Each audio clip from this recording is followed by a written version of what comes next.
like and subscribe. What was something you thought was stupid at first, but you tried it, and eventually realized you were wrong? Wearing leggings as pants. Was going to post this. I resisted leggings for so long. Now I'll never go back to jeans. Leggings look and feel so much better on me. I changed my mind when leggings started being made with pockets, and those pockets were on the sides of the thighs, which have been more optimal and usable than pockets at the waist.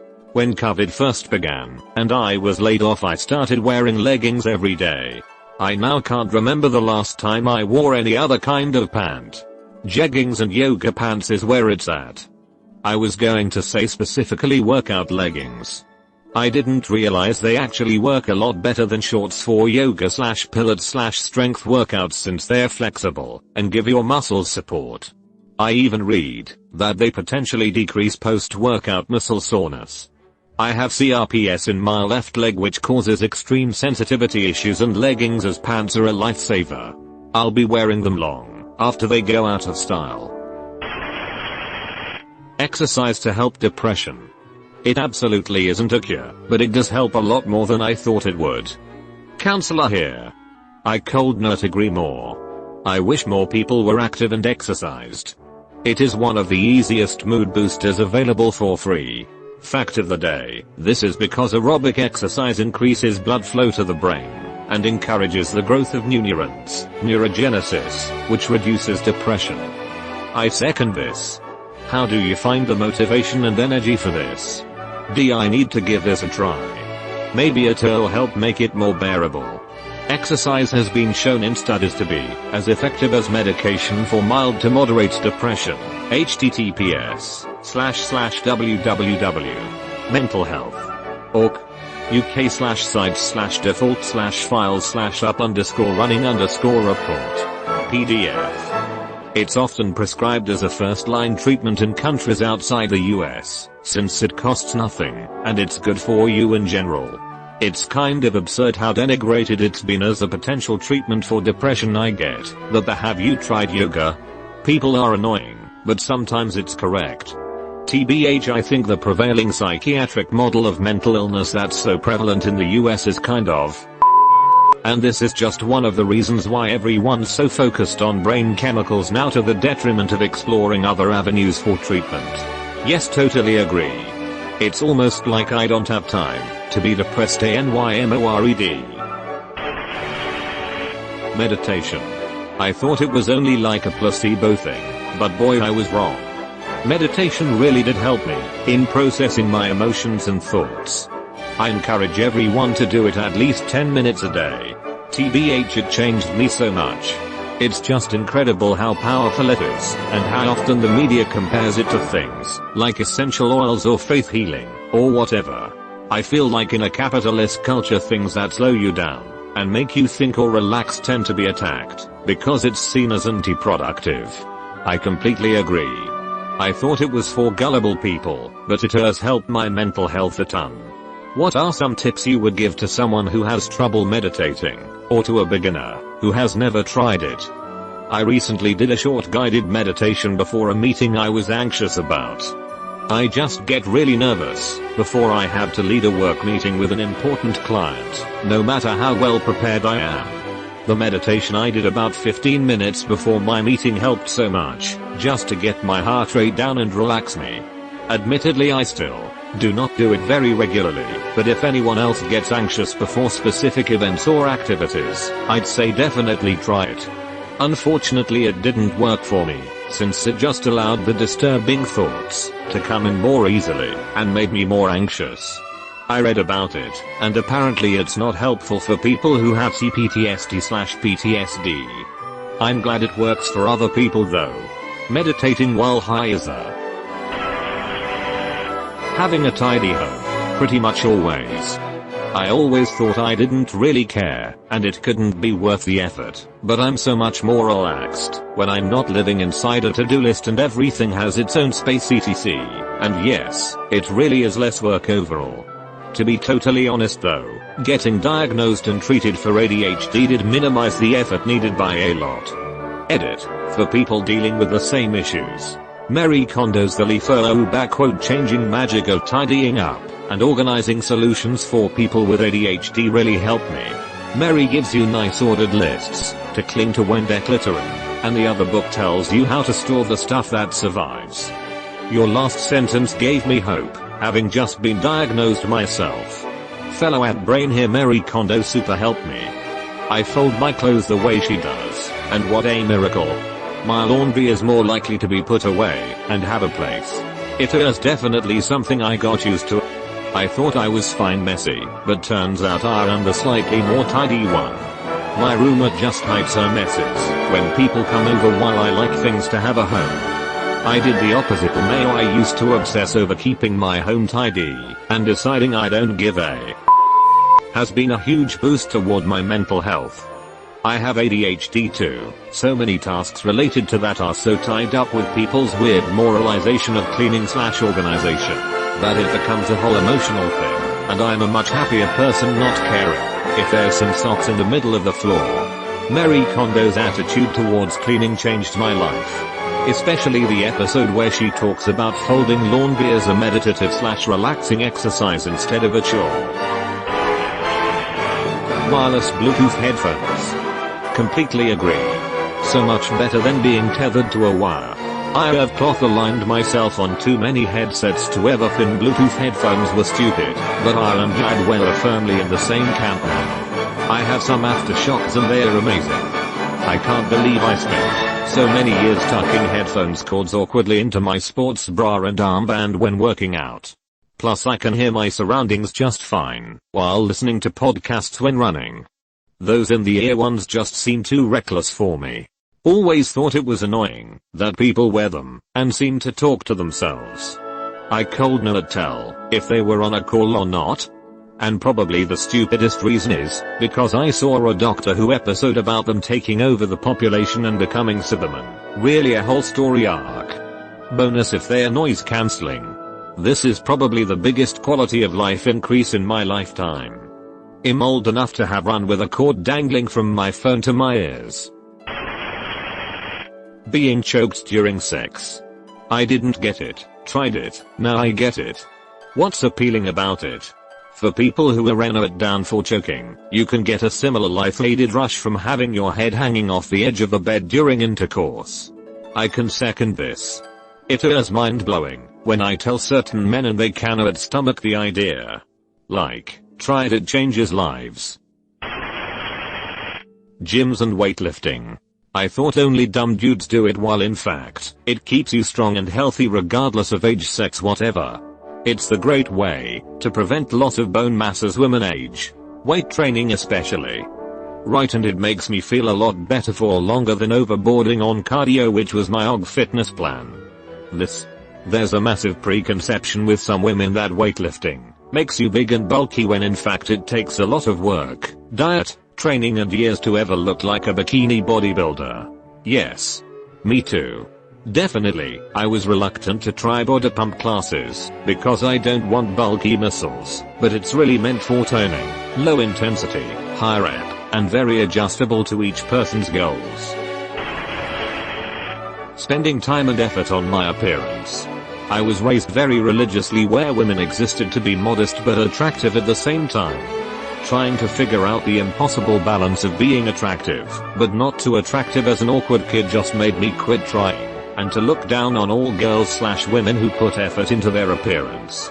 Eventually I got out of that culture and realized how tight that attitude was, and finally understood that putting effort into my appearance was self-care, and made me feel much better about myself. During this pandemic especially, I started wearing lipstick and brow gel every day, even if I wasn't going anywhere. I can't emphasize how much of a difference it made in making me feel put together and okay. I feel like I had the opposite revelation. Growing up, girls caked on makeup and did their hair every single day. I would not dare leave the house without makeup, and my no makeup look definitely consisted of makeup. I felt hideous barefaced, and although I still love makeup, having fun with my looks, and playing with it, I finally learned and appreciated how I look barefaced and how freeing it is to go out in public with a natural face and natural hair texture. this so much, except I grew up with a toxic and competitive mother. Wearing anything more than chapstick and a potato sack elicited, "Who are you trying to impress?" comments. It was easier to dress like a boy than endure her wrath. I know for many women it is the opposite, like having the confidence to leave the house makeup free. But when you are ashamed for dressing up and wearing makeup as a kid/teen, it is revolutionary to do so as an adult. Drinking plain water. Once you get used to drinking it over whatever you were drinking before, it's so refreshing. I crave just plain water now. Other beverages are too rich. Is it a cultural thing that you didn't drink it before? What were you drinking instead? r/Hydra homies. Crocs. Bought my first pair last year and they are so comfortable. Birkenstocks for me. I was reluctant at first but now I live them. Comfiest thing I've ever worn. I always say they're the ugliest shoe I own, but they're the comfiest, most convenient and versatile shoe, so I wear nothing else while camping, okay, except maybe a hiking shoe if I go for a hike. Mine have arches inside that supports the natural arch of foot. Initially it was a bit awkward, but after standing for a long time, it was the best choice. I'm so glad to find more crockheads in the comments. I hear you. I treated myself to a pair a month ago. I love them. I was going to comment this. I ended up buying a pair on a whim, while my friend and I were drunk off of mimosas by noon. They are so comfy. I have converted at least 5 people to Crocs since. Modern music. I'd just listened to classic rock and older bands/musicians and thought that the newer music we have today had no soul, was shallow/boring, and whatever. When I actually started to dig around a little and give it a chance, I found plenty of bands/musicians that are amazing. No more born in the wrong generation crap from me. Music is too broad and has so much variation to just label it as either modern music and older music. We are constantly figuring out new ways to make music, new tools, new influences, new ideas. What doesn't change is that people will always have a passion and connection for music. Artists will always be putting their emotions into their work. And also shallow music without soul doesn't necessarily make it bad, and it also doesn't mean it doesn't have emotion for everybody. Someone might hear a generic pop song on the radio, another might remember a time in their life they were fond of. What is modem music? Some examples so I can check it out. I was the same. I would pretty much only listen to 80s rock and swore that all modern music was the same crap regurgitated. But I recently started listening to modern K-pop, and I actually love some of it, and feel kinda dumb for being so stubborn before long. I'm Gen X, and love older music, but I also love newer music. I don't understand my old high school friends who only listen to 80s stuff. How boring would that be? I was in that quirky phase of hating popular things.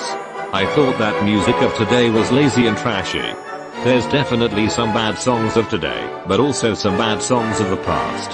Bad music is everywhere, but where there's bad music, there's good music too. So, I tried listening to new rock, pop, and EDM songs, and I actually liked some of them. I cannot stand people who are like new artists are trash. Music was better when Eric Clapton's son fell out the window. Yoga. I used to think it was weird and faddish when I was in my 20s and early 30s. Now I love it. I'm not terribly good at it, but I have improved my posture, flexibility, and balance tremendously by having practiced for 4 years. Yoga for me too. For so long I did not understand why people did yoga, was not running and pump class enough. It was not until I got a running injury that my osteo told me I had to start doing yoga, or I could kiss running goodbye. It is a game changer. Yep. I used to view yoga as glorified stretching. I went drop-in with a friend to amuse her and got hooked. Being able to be quiet with my body and mind while getting a lovely paced workout is more beneficial to my well-being than I ever could have imagined. Did my first group session of yoga this morning go vertical bar. It felt great to start my day. I came to say this too. I thought it was like an amby-pamby hippie thing, and even middle of my first class I was like, this is so dumb. But then after the class all my muscles felt so refreshed, and I felt clearness in my head, and it was just like *WHOA**. Face it for my phone. Holy. Do I get annoyed when it does snow at work now? I am low-key annoyed that phone makers did not make a mask-proof version in the last year. I'm hoping that there's a combination of Face ID and Touch ID on future iPhones. It was always convenient to unlock my phone with my finger when it was sitting on my desk without having to pick it up and point it at my face, but Face ID is convenient as well. Having tried both, I'm thinking I miss the fingerprint button. Just put it on the lock button, like they do the iPad Air. Same. I need it now. I still use my passcode sometimes, but having the Face ID is so convenient. Reddit. For real. I came here because I kept getting suspended on Facebook and just figured I'd pass the time, but I didn't expect to learn so much. Pop. Used to think it was ridiculous and over the top. Man, the serotonin boost I get from this now is just lovely. I'll never judge other people's music taste again. Lol. I love BTS and Blackpink. Who are your favorite artists? I came across K-pop more than 10 years ago and was like, this is ridiculous. I met Shiny and decided they were weird. Fast forward to the pandemic, and I just wanted to know who the tall blonde guy making the prohibited dance steps on TikTok was. Spoiler, it was HYUNJINDEUR from Stray Kids. 3 Redditis later I must stay at INI and Baby Melody. I have albums, light sticks, have woken up at 2 AM for online concerts, and I'm learning Korean. Pop has brightened up my life in so many ways. Try Megadeth. Me too. I used to look down on people who listen to pop, but the pandemic gave me lots of time and I definitely got way into pop. I now regret how shallow my thinking was before, and whenever I talk to someone about it that does not listen to pop, I want to shake them and tell them to just listen to it without any prejudice and they'll actually like it. My parents said it was just a phase. That was in 2003. I still listen to majority K-pop. It's fun and catchy, and I don't speak Korean, so if the lyrics are ridiculous, like they so often are in pop songs in general, it doesn't even matter, because I have no idea what they are saying. I realize that my answer should be same. I've been listening to it for so long that I almost forgot how ridiculous I thought it was before. Weighted blankets. I sleep so well under mine. Do you get hot when you use them? Ugh, I really need to invest in one. Totally agreed. I did not think much of them at first, but now I recommend them to everyone I know. Personally, I don't see the appeal of weighted blankets. They make me feel trapped, it's heavy, and too hot. I always wonder how it works when you share a 2P duvet with your partner. The weighted blanket is a replacement, right? Not an addition to your usual duvet? So, if I'd want one, would we also have to buy a new 1P duvet, plus bed linens the right size, for my partner, and from now on sleep under separate blankets? I agree. I have problems with sleepwalking, and it helps with that. It is definitely worth the investment. I sleep so much better with it, and it is not too hot in the summer. Using an e-reader. I still do prefer a physical book, if I have the choice, because books smell and texture, but an e-reader is so much easier to transport, make notes or look up words, they save space and money, etc. Yeah, I was such a snob about them, until I got one. Like, sure, it doesn't smell like a book, but take 10k books on vacation. Download a new book for the flight, while seated on the plane. Download sequel the minute I finish a good book. Never buy a type book in desperation from the tiny airport bookstore again. I got one that is also an e-writing / sketching tablet. It changed my life, and my friends and coworkers are buying it after trying mine. A couple people bought them, and then the company came out with a referral program. I was like, I could have been $40 bucks richer. That's like free dinner. I love free dinner. Came here to add this. I cannot believe how biased I was against them. Now I have traveled all over the places and carry my textbooks in my Kindle. I remember thinking a classmate was overreacting when it was stolen, and now I think I would die inside if I lost mine. I love both too. The only thing I didn't like was the inability to loan out most of my books. So when a friend was interested in a series of books I own, I just bought a cheap, used Kindle for like $30, put it on my account, and gave that to her. Now I've loaned it to a few other friends, and converted most of them into e-reader fans too. Me too. I was like Ireland's Northeast Fair give you PBOKs, but then COVID happened, and my library opened, so I switched to using their library app, Overdrive, and reading ebooks using my iPad, and holy cats do I enjoy it. I used to be a snob about it too, but turns out I read way more with an e-reader, and I have come to really enjoy functions like the built-in dictionary. Oh, this is a great question. For me it's two things, becoming a vegetarian and quitting caffeine.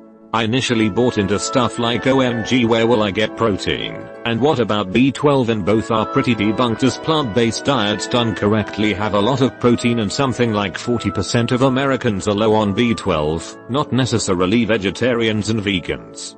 My doctor regularly checks my B12 and it's never a problem BTW. I also found popular media always linking veganism and vegetarianism to people who are often mocked. It took me a while to understand that in a capitalist society compassionate people are simply mocked, and that narrative isn't often questioned.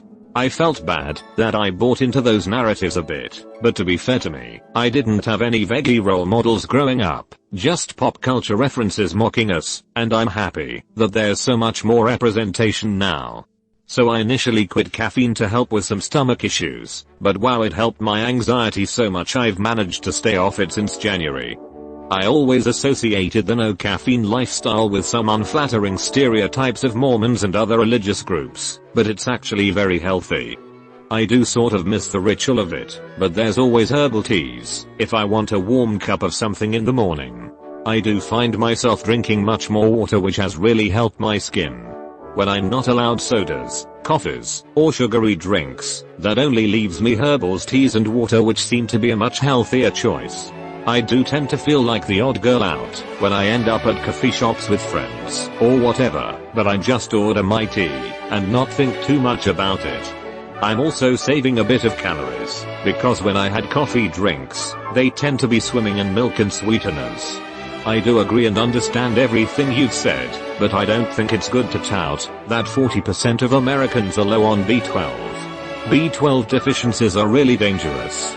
Some people also have autoimmune conditions, unknowingly, that make it difficult for them to absorb B12 in their gut, so even supplements won't help. If their doctor isn't on top of it, they can go 4 years undiagnosed. The truth of it is that on a strict vegetarian, only those who don't eat dairy or vegan diet, you're going to need a B12 supplement. If you can absorb it. Signed, someone who has just been through the absolute ringer with a B12 issue. So much yes. I have made some massive dietary changes this last year or so, lockdown making me focus more on my health. Realized caffeine triggered my vibes and made me anxious, so cut that out. Then went veggie after hearing one story too many about how terrible some meat suppliers are in my country, and was surprised at how easy it is. Now restaurants are opening up again. I am amazed at how many have expanded their vegetarian menus. I agree with you with quitting coffee. Now I don't have to worry about my teeth turning yellowish from drinking coffee. I also saved up a lot from coffee. There is so much stigma against decaf coffee that it kills me. I switched to decaf and now I can drink way more coffee and have the occasional evening cup. My coworkers look at me like a traitor though, especially since I am known as the guy who likes coffee at the office. Also, Hojicha and Jinmacha are low on caffeine, but not completely devoid, in case you are very sensitive. I quit caffeine for a period of time when my anxiety was very bad. It definitely helped mitigate some of the worst symptoms. I do drink caffeine now, but it's nowhere near as much as what I drank pre-anxiety meltdown. I mean, it makes sense, since caffeine is a stimulant. Quitting coffee was so hard, but so worth it. Reusable cloth/hemp pads. They made such an incredible difference. I used to think they were gross and a waste of time and money and effort. Now I just wish I had made the switch sooner. I use a menstrual cup. When I first heard about it I was like, no way, not happening. But I continued to research it, and decided to give it a go. If anybody's interested, here are some pointers.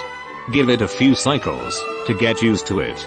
There is definitely a learning curve. Also try different folds to insert it. Look up it videos for tips. You shouldn't feel it after insertion. If you do, it's been inserted wrong. Try different brands. Some are firm, others are soft. You might need to try a couple to find the right fit. You have to be comfortable with being up close and personal with yourself. It can be more messy than a tampon, and you'll have to be prepared for that. Once you have mastered it, there is no going back. You feel dry, and can almost forget you're on your cycle. *The exception to this is, if you have fibromyalgia. There are times I cannot wear makeup, because my fibro makes it painful. And if you don't give a about stains, or are one of the people who somehow get worse stains with soaking, you can really just save them for laundry day, like you do any other clothes. With the miracle of modern washing machines, my hands get less contact with blood than using tampons. Same. They are just exponentially more comfortable, unsurprisingly. And it really isn't a lot of hassle at all. Now that I tried them, I don't really get what my resistance was all about. I've been wanting to try these. Is there a brand you recommend? Same for menstrual cups for me. I love my reusable pads. I cannot believe how much more comfortable they are to wear. I just rinse mine in hot water before I throw them in the wash with the rest of my laundry. Life changer for me, honestly. Using a bidet, life changing.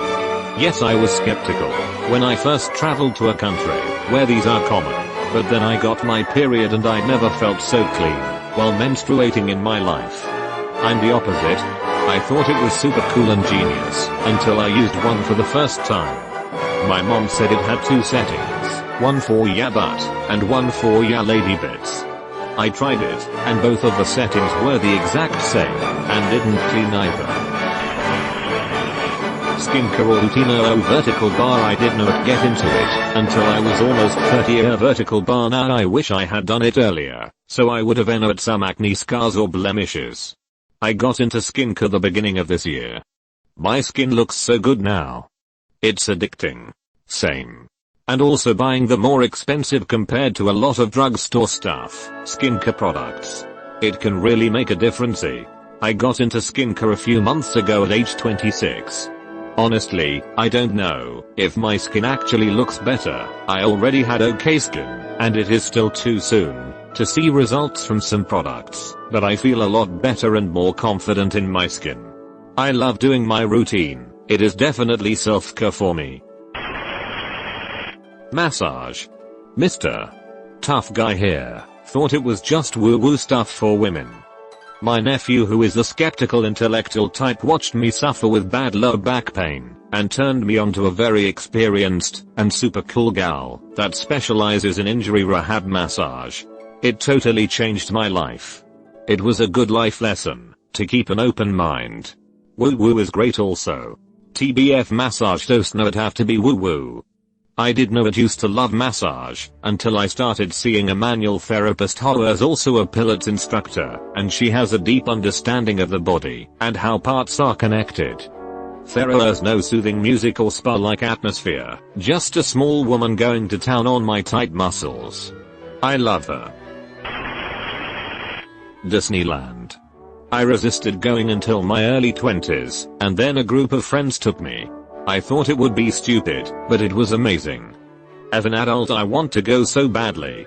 I don't even know why I want to go, since I'm not obsessed with Disney, and I'm not that into amusement parks where I live. But Disney World is different. It just seems so over the top and magical. Smoking cannabis. Yeah, I'm glad I waited until my late 20s, but wow, the misconceptions I had. I use cannabis tincture, and it has done wonders for my anxiety. Amen. trying new foods. Growing up I was that kid and basically survived on pizza and grinders, caught sub sandwich.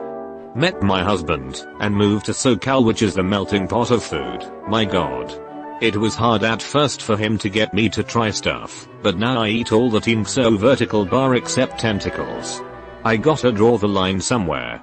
I make my two kids take one bite of everything, and so far so good, that I don't have to raise myself. Same. I grew up eating basically just macaroni and bread lol. Quitting social media. Boy, I wish I had done this sooner.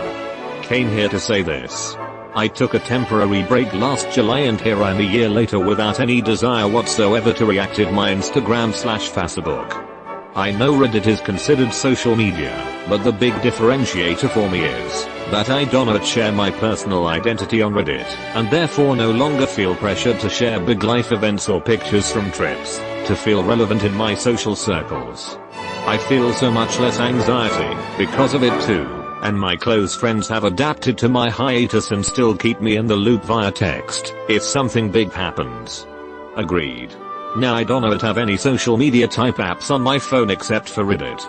I initially was just tired of seeing people lives constantly, but I didn't realize until a few months after I quit how depressed and performative it made me.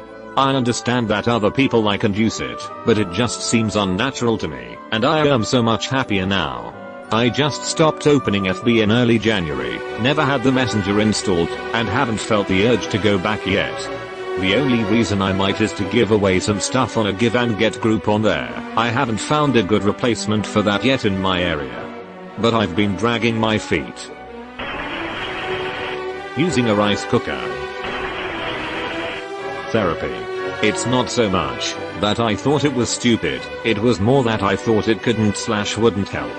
I had a really tie upbringing. Dark mother, molester father, physically abusive grandmother, and needed therapy desperately, but it took me being 31 before I finally got myself there. It's hard to revisit pain and trauma and scary, but in the end, I'm mentally so much healthier, and no longer afraid of the dark. Like I have been able to sleep without a nightlight for about 4 years now. Sounds ridiculous, but it's a big deal. If you're hesitant about therapy, please go. It can really help. Whoa, proud of you mate. I also have decided to therapy because I have suffered for exact same reason, convert narcissistic family. Anim. Whispers welcome in Japanese _ Avocados. Devaka. I initially was against the idea of having something collect period and having it slosh inside until you empty it. After trying it, it's a godsend. Putting my socks and shoes on like this. Sock, shoe, sock, shoe. I used to do the below, and thought anyone who did the above was very strange, and in need of help. I tried it out a few times, just to revel in how wrong it felt. Accidentally converted myself. Sock, sock, shoe, shoe. I was told only psychopaths go sock, shoe, sock, shoe. Okay, cool. I guess I've got my diagnosis. So like, you just carry your socks around in your pocket until you're ready to leave. I'm mostly confused because the only time I'm ever putting on socks and shoes at the same exact time is like if I took them off to go swimming or something. Being vegan. I used to eat McDonald's like 3 times a week, so this is something I didn't think would ever happen. But wow, is it easier than I expected, and so gratifying. It's like an invisible weight of guilt and shame that I didn't even know I had has been lifted off me. I've always thought of myself as a kind person, but now I really feel like I'm living my values instead of just saying them. Came here to say this. Peloton. I was like, who the hell is spending $4,000 on an exercise bike? But I started using the digital subscription with my road bike and trainer setup, and I am obsessed, to the point I don't see a reason to re-up my gym membership post-COVID. Sometimes things are popular because they are good. Agree. Been using the app on my simple spin bike. It's great. This is a decade-old but expensive coffee. When the whole coffee revolution happened, I did not understand spending £3 on coffee and thought people were just being snobs. Then I tried it, and I was like, okay, there's something to this proper, fancy coffee. I still can't taste the difference between Kenko instant and fancy coffee. I thought Cobra Kai was going to be a dumb, corny, and boring show where they tried too hard to be funny or something. But I watched it, and ended up liking it. I'll argue that Cobra Kai is better than the Karate Kid. Same. My boyfriend showed me, and I absolutely hated the first few episodes. BC the writing was not amazing, but the second season really had a turnaround. I am hooked. Knitting. AirPods, then I got them for free with a school promotion with a MacBook, and it's been a game changer since. So much easier at the gym, especially with wearing masks. Being an atheist. Having a bidet. Listening to classical music. Marxism. SpongeBob. It is definitely loneliness. I used to think it was bad, but now I even like it. Now you often want to spend more time alone. Difference between loneliness and enjoying being alone. You've been visited by the ghost of a very important man. Pay your respects by liking and subscribing, and he'll grant you 3 weeks of good luck.